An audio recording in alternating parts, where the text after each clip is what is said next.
El Evangelio de Mateo, capítulo 24 y versículo 9. Y dice así de esta manera el escritor: entonces os entregarán a tribulación y os matarán, y seréis aborrecidos de todas las gentes por causa de mi nombre.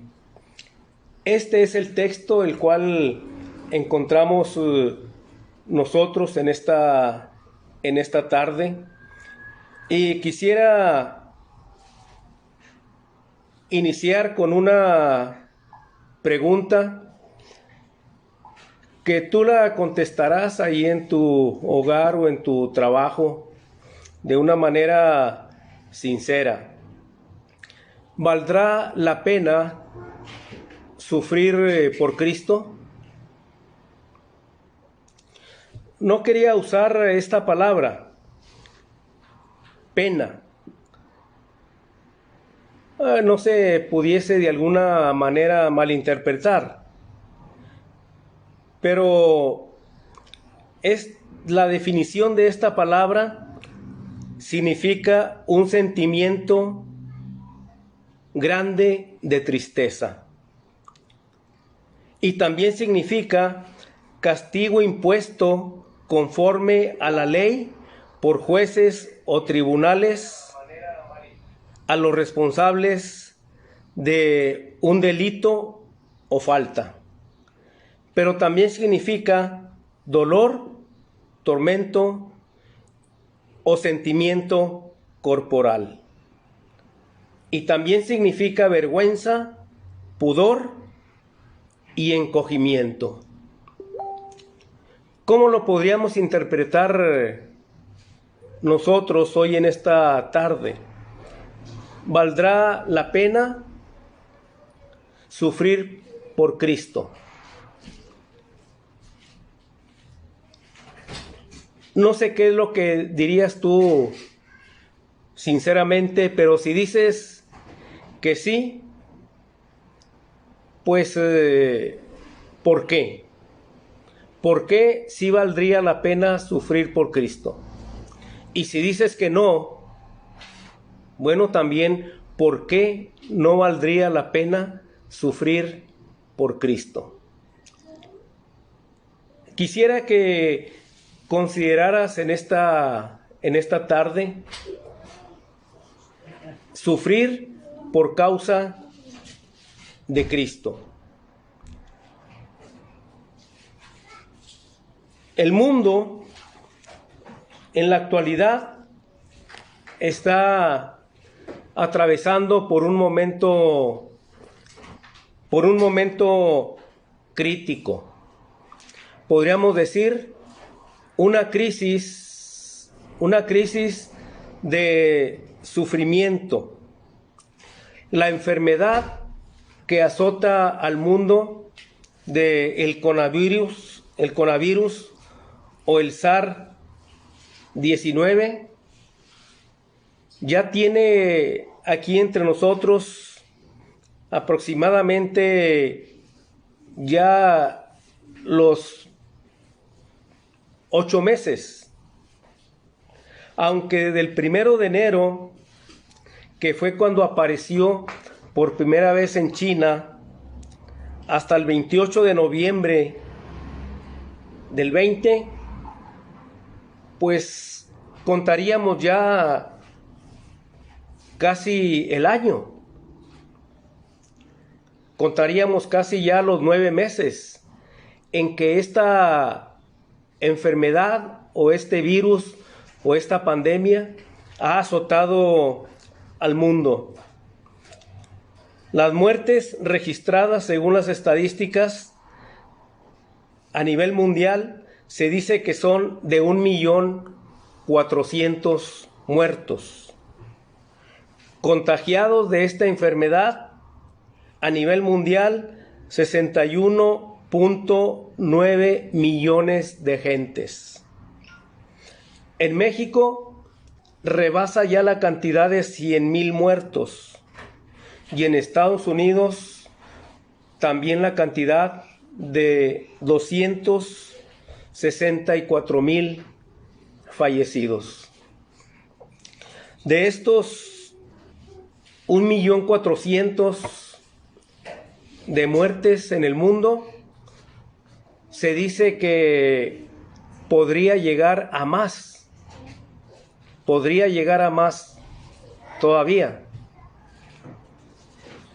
Y esto aparece, esta enfermedad o este contagio o virus aparece, y dentro de ello ha dejado luto, ha dejado sufrimiento, desconsuelo, frustración, hogares destruidos, orfandad, hambre, daño económico, desempleos.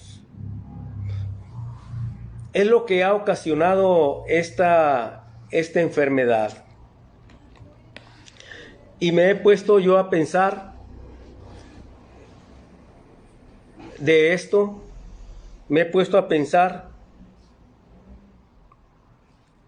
¿cuántos de ellos han muerto con Cristo? De aquellos que han muerto en Cristo, dejan de sufrir para heredar las mansiones eternas por el Señor aquí en esta tierra. Han dejado de sufrir, han dejado de padecer para llevar una vida mucho mejor, una vida eterna en los cielos, disfrutando de las moradas celestiales, esperando alcanzar aquella corona de vida de la cual Pablo ya nos habla a nosotros en la segunda carta a Timoteo, capítulo 4, versículo 6, versículo 7. ¿Cuántos hermanos han dejado esta tierra, han dejado de sufrir para heredar las moradas eternas? Pero ¿cuántos han muerto sin Cristo? ¿Cuántos han muerto sin Cristo? ¿Cuántos hogares se han enlutado? ¿Cuántos han perdido a su padre, a su madre, a sus hijos? Familias enteras en esta tierra que han visto a sus parientes en sufrimiento. ¿Cuántos no han muerto sin Cristo? Yo diría que siempre el momento es preciso para hablar de Cristo. Pero hoy en nuestros tiempos es un reto. Es un reto la predicación de la palabra. Es un reto el evangelio. Es un reto hablar las buenas nuevas a la gente que está sin Cristo. Pero nos preguntamos nosotros, ¿qué es sufrir por Cristo? ¿Qué es sufrir a causa de Cristo? En el Evangelio de Lucas, capítulo 9 y versículo 23, dice así la palabra de Dios. Evangelio de Lucas, capítulo 9 y versículo 23, donde podemos encontrar nosotros una invitación de el Señor Jesús hacia toda la humanidad, y dice de esta manera: y decía a todos, si alguno quiere venir en pos de mí, niéguese a sí mismo, tome su cruz y sígame, porque todo aquel que quiera salvar su vida la perderá, y todo el que pierda su vida por causa de mí éste la salvará. Expresamente Jesús hace una llamada a todo hombre. El que quiera venir en pos de mí, tome su cruz y sígame. Sígame, haciendo mi voluntad. Pero quisiera detenernos un momento y ver el significado de la cruz antes y después. El significado de la cruz antes de que Cristo viniera, simplemente con escuchar la palabra cruz, ya la gente se horrorizaba, porque la cruz presentaba un cuadro de terror, un cuadro de miedo, un cuadro de castigo y también un cuadro de sufrimiento. Eso expresaba la cruz. A nadie le gustaría ser muerto en una cruz, porque los que morían en la cruz eran hombres perversos, eran hombres malos, eran homicidas, criminales, desalmados, traidores. Ese era el castigo, si le podríamos llamar especial, que sufrían aquellos hombres que fueran homicidas. Ese era el castigo. No era un castigo muy agradable o feliz. Quienes morían en la cruz podrían pasar hasta 72 horas colgados en la cruz, sufriendo el viento, sufriendo el calor, sufriendo el frío, pero sobre todas las cosas, sufriendo en su cuerpo aquellos animales o zopilotes que se posaban sobre el cuerpo, picoteando y comiendo la carne del crucificado, sacándole los ojos, picándole la frente, el cuerpo, descarnándolo. El sufrimiento era atroz.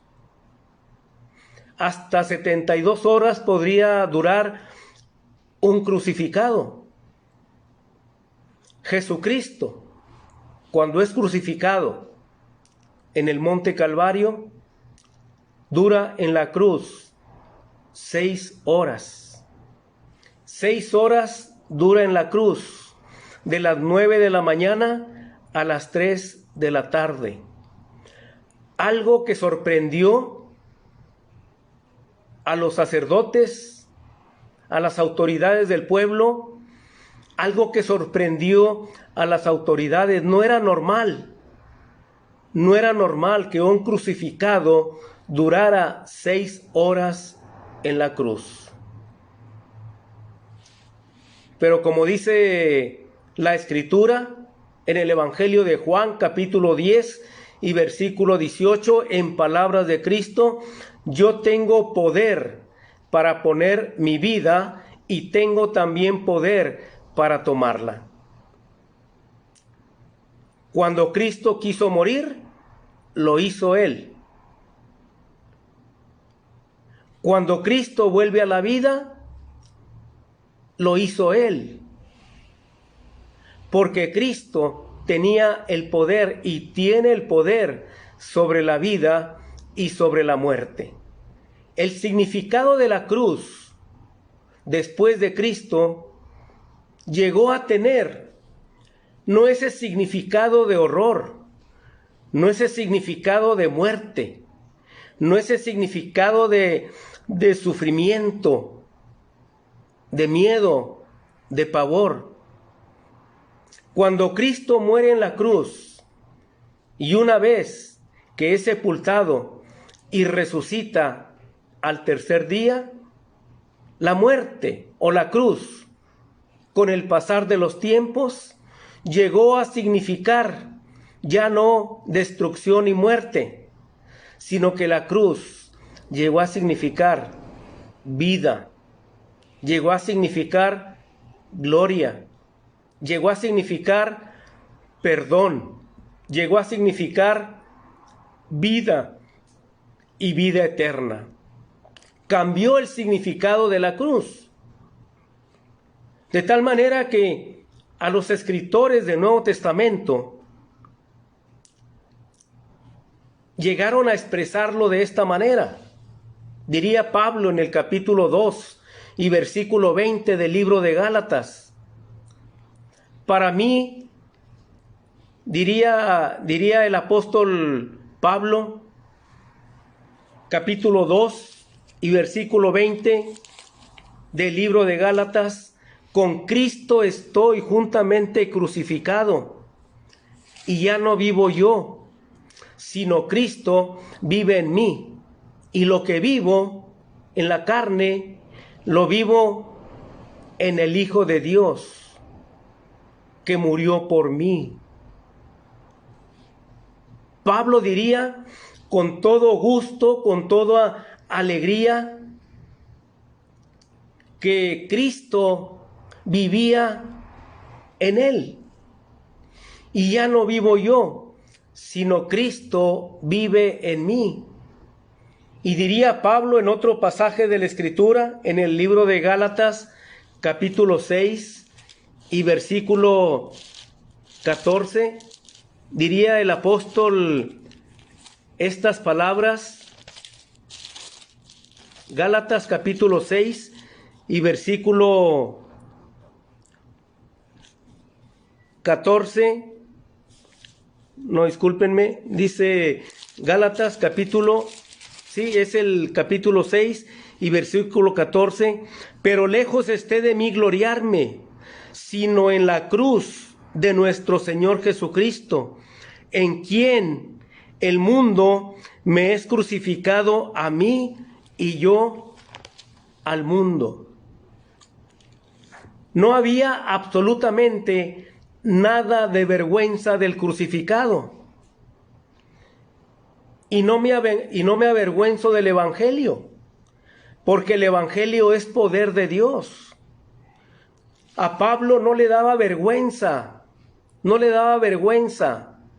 hablar del crucificado y decir: con Cristo estoy juntamente crucificado, porque a partir de la muerte de Cristo en delante, la cruz era ya gloriosa.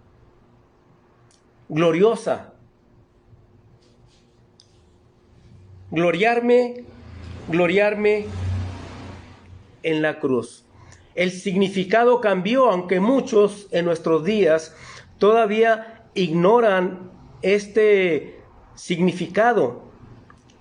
Hay muchas gentes que lo pueden tener en la cruz, un trozo de madera, o traer en su cuello un trozo de madera, de oro, de plata, de bronce, de lo que fuera, pero no saben el significado.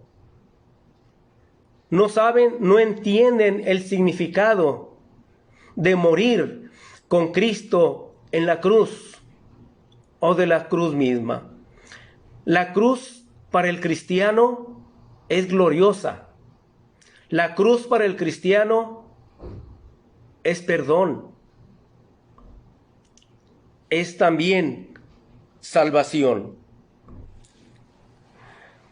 Sin duda que en la vida tenemos nosotros sufrimientos diversos. La gente sufre el pobre porque es pobre. Sufre el rico porque es rico. Al rico las riquezas le agobian, le enferman y le causan sufrimiento. Al pobre, la pobreza le agobia y le causa sufrimiento. El pobre quisiera ser rico y el rico quisiera ser pobre. Pero de alguna u otra manera el hombre sufre. El hambre, sobre todo en estos tiempos, leía yo que aquí en México había aproximadamente 40 millones de pobres. Y con esta pandemia la pobreza va todavía a aumentar. El alcohólico sufre. El alcohólico sufre después de un día de ingerirlo.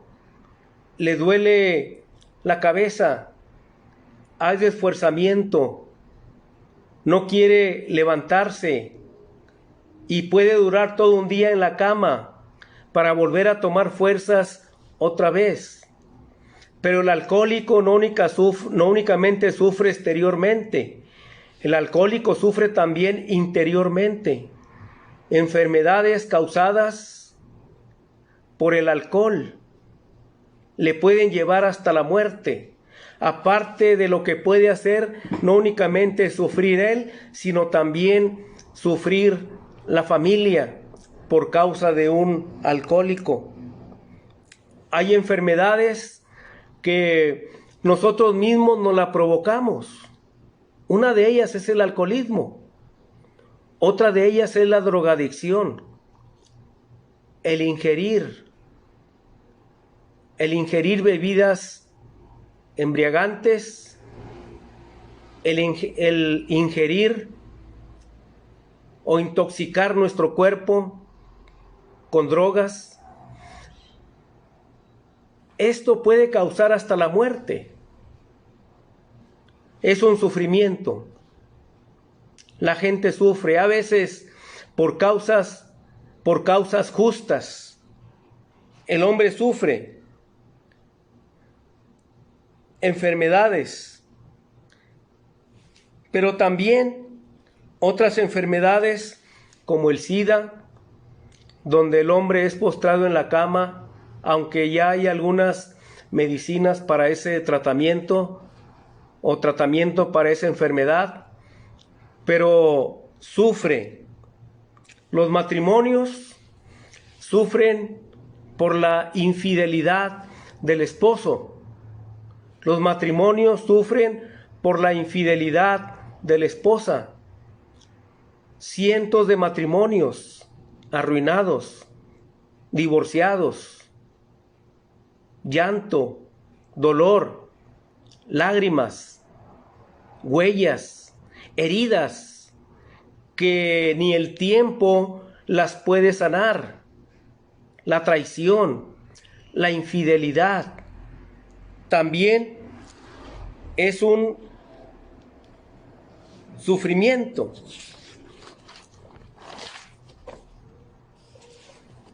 Dice la Escritura en la primera carta de Pedro,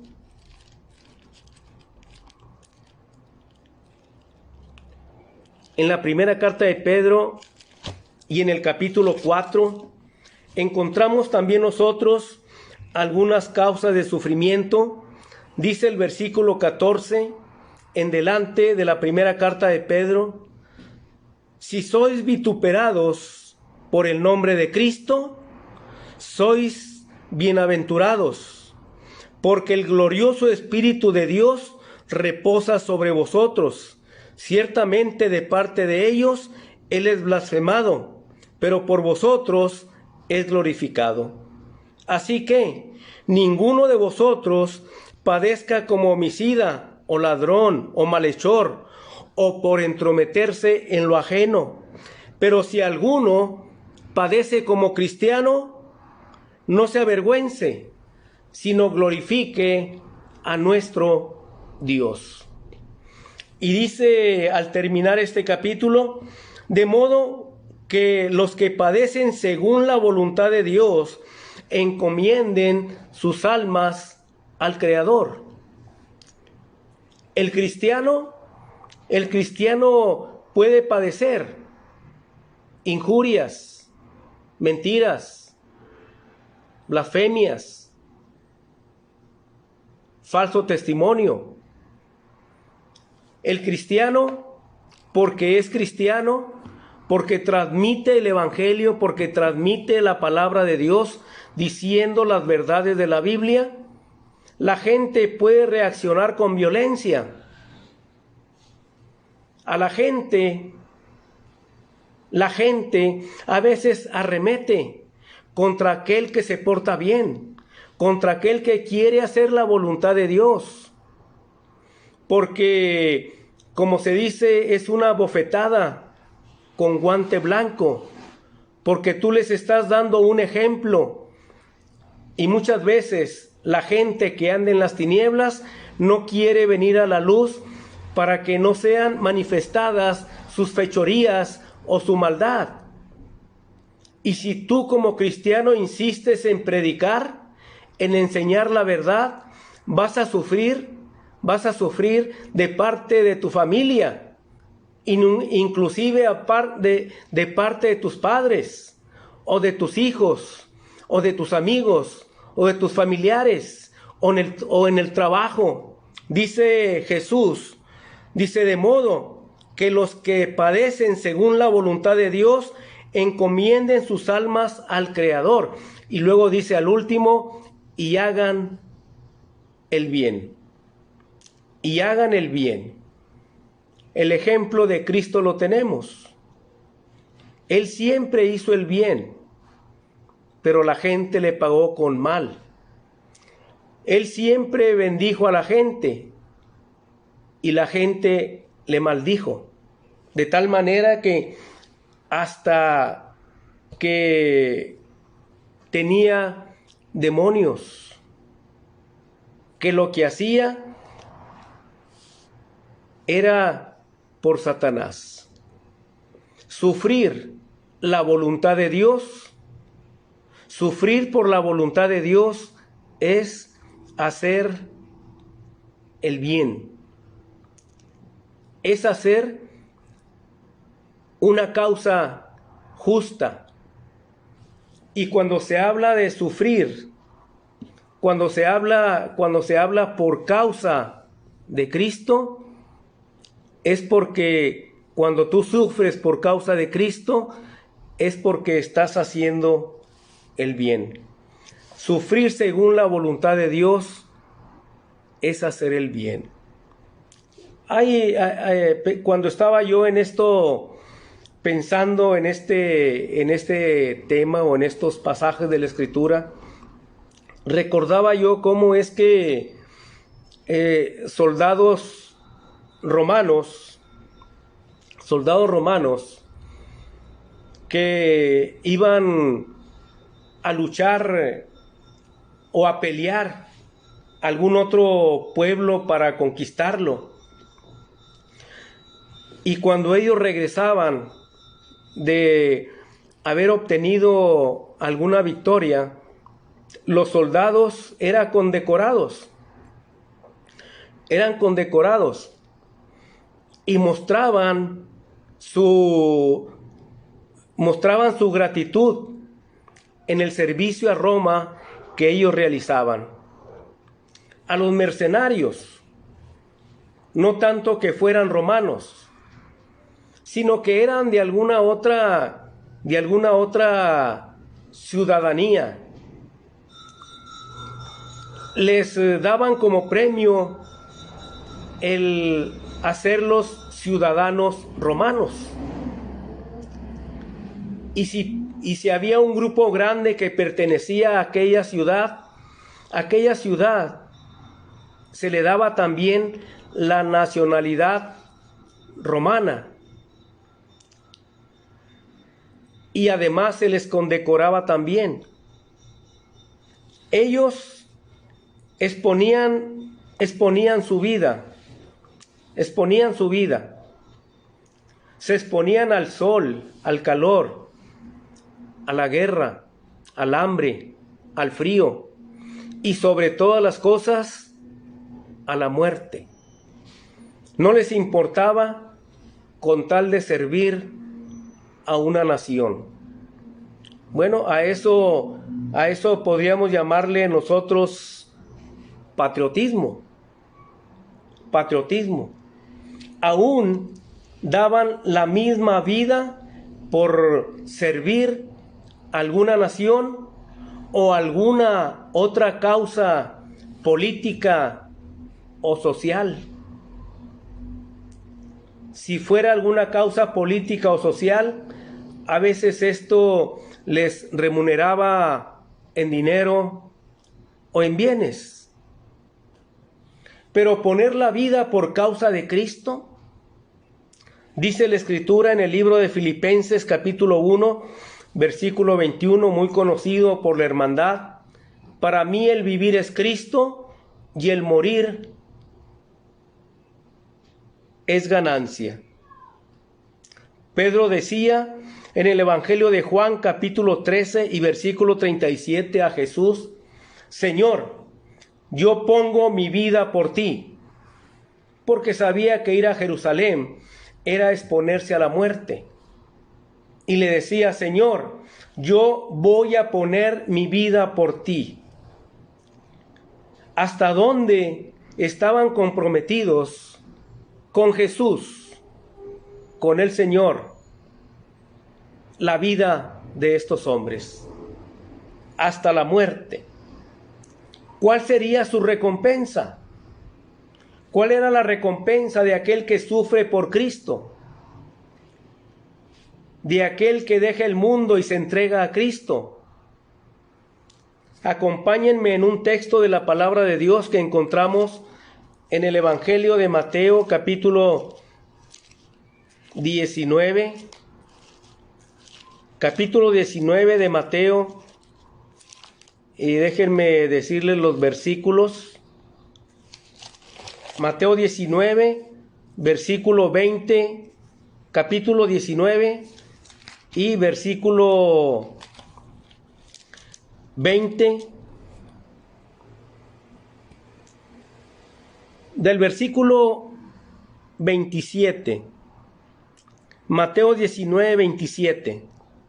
Dice así: entonces, respondiendo Pedro, le dijo, o sea, a Jesús: he aquí, nosotros hemos dejado todo y te hemos seguido. ¿Qué pues tendremos?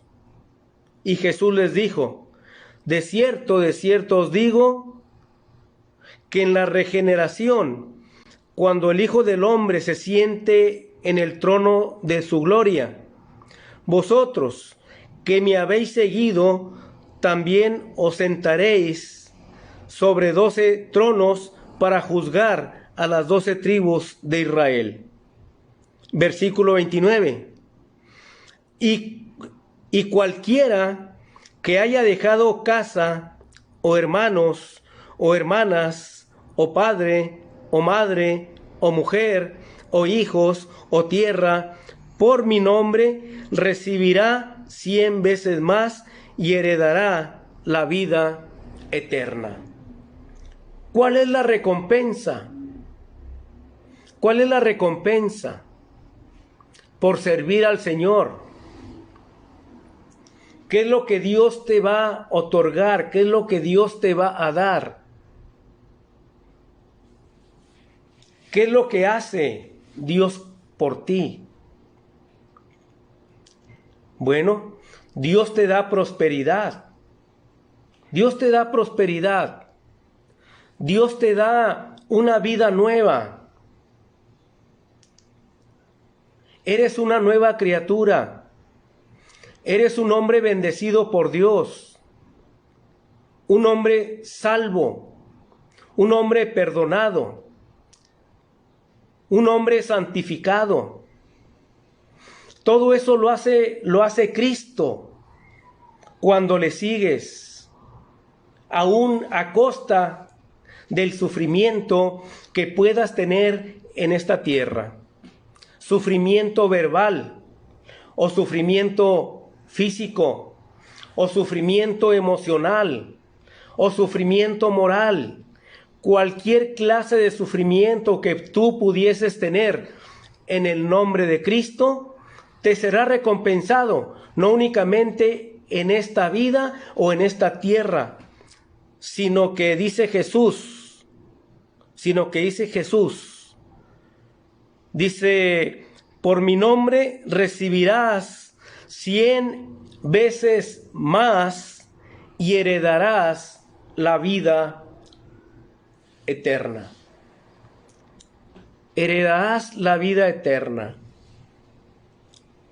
Es cierto, no nos gusta ver sufrir a nuestros amigos, a nuestros parientes, a nuestros hermanos. No nos gusta verlos sufrir. Y aún cuando llegasen a morir, como ha sucedido en estos tiempos de pandemia, de cuántos hermanos no hemos oído que han partido con el Señor. Mi suegro, mi suegra, primero uno, después otro, podríamos decirlo casi en un año.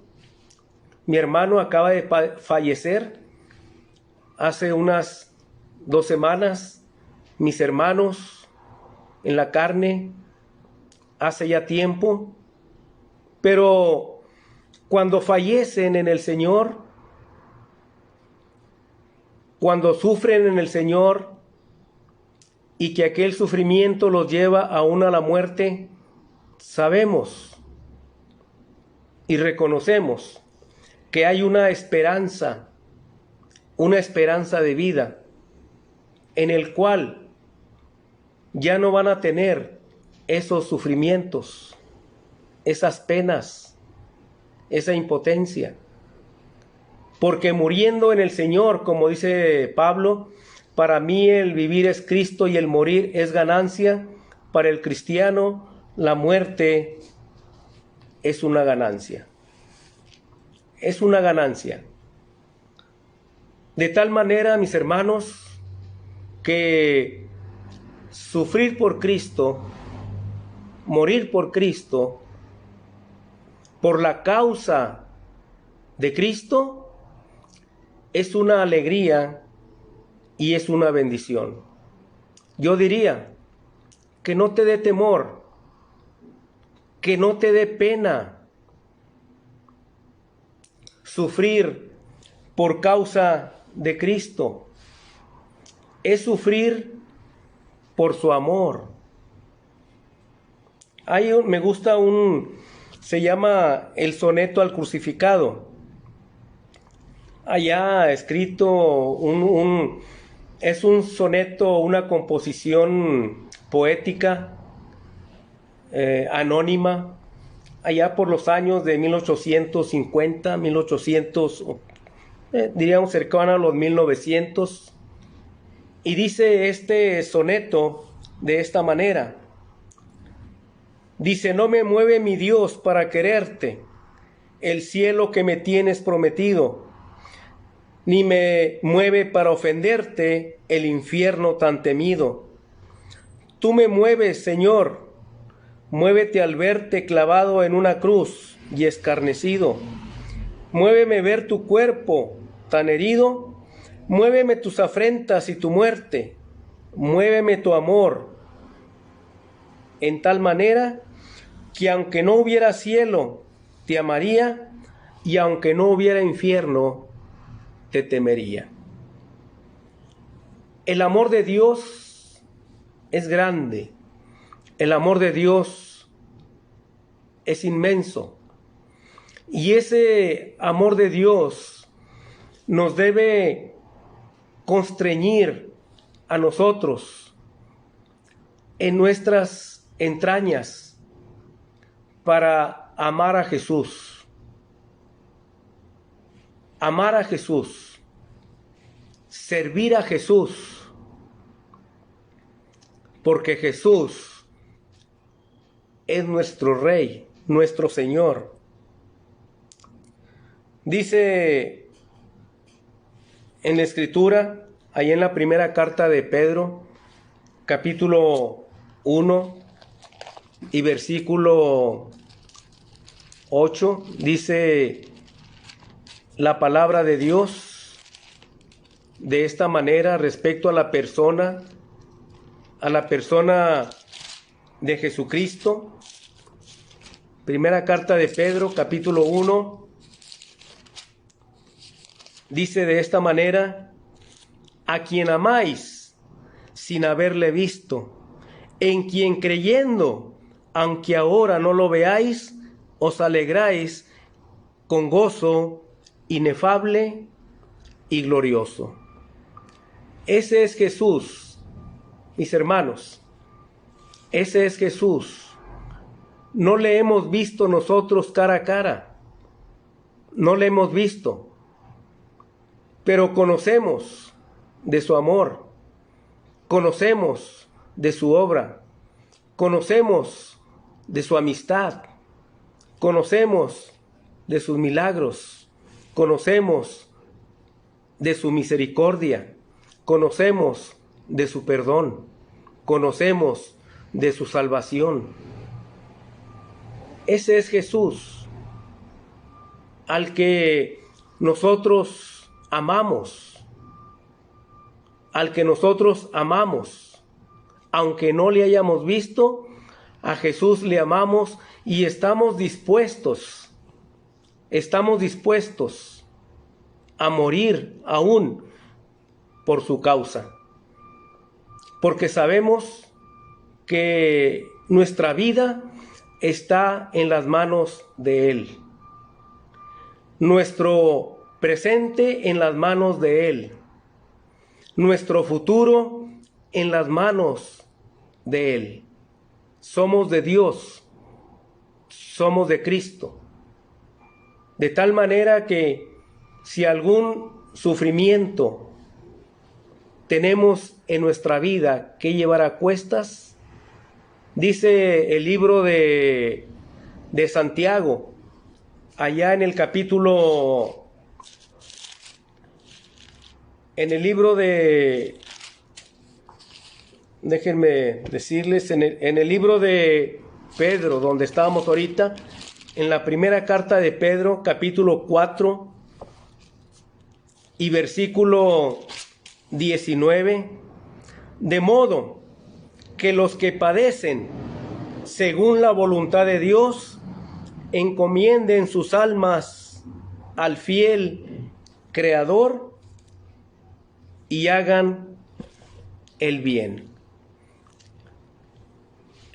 La historia secular cuenta de un hombre que se llamaba Policarpo. Este hombre, Policarpo, a la edad de los 86 años, lo andaban buscando, pero no para entregarle un premio ni nada, sino que sabían que era cristiano y querían que renegara de ese cristianismo que él llevaba a cabo. Policarpo era un discípulo del apóstol Juan. Estamos hablando del año 100. Era un discípulo del apóstol Juan. Y este hombre lo toman los soldados romanos y le dicen que debe de renegar de Cristo y de adoptar la religión romana, los dioses romanos. Y este hombre, Policarpo, con toda convicción en su corazón, dice: yo ya soy un anciano, ya tengo 86 años, y durante 86 años he servido a mi Cristo. Él nunca me ha hecho ningún mal, ni nunca me ha desamparado. Así es de que, señores, lo que ustedes quieran hacer con mi vida, háganlo. De Cristo yo no voy a renegar. Sirviendo al Señor, sirviendo a Cristo. Hay un himno que dice de esta manera: no te dé temor, no te dé temor hablar de Cristo, no te dé temor hacer por Cristo, no te dé temor sufrir por Cristo, no te dé temor vivir por Cristo. Y por último, este himno dice: no te dé temor morir por Cristo. Desalojemos, mis hermanos, todo temor de nuestras vidas. Dice la Escritura: en el mundo tendréis aflicción, pero confiad, yo he vencido al mundo. ¿Por qué causa servimos a Cristo? La única causa justificable en el hombre, en el sufrimiento, para heredar la vida eterna, es que Cristo sea su Rey. Encomienden sus almas al Creador y hagan ustedes el bien. Eso es lo que resta para el Hijo de Dios. Mis hermanos, Dios me les bendiga a cada uno de ustedes. Gracias por estar atentos a esta predicación de la palabra. Dios les bendiga.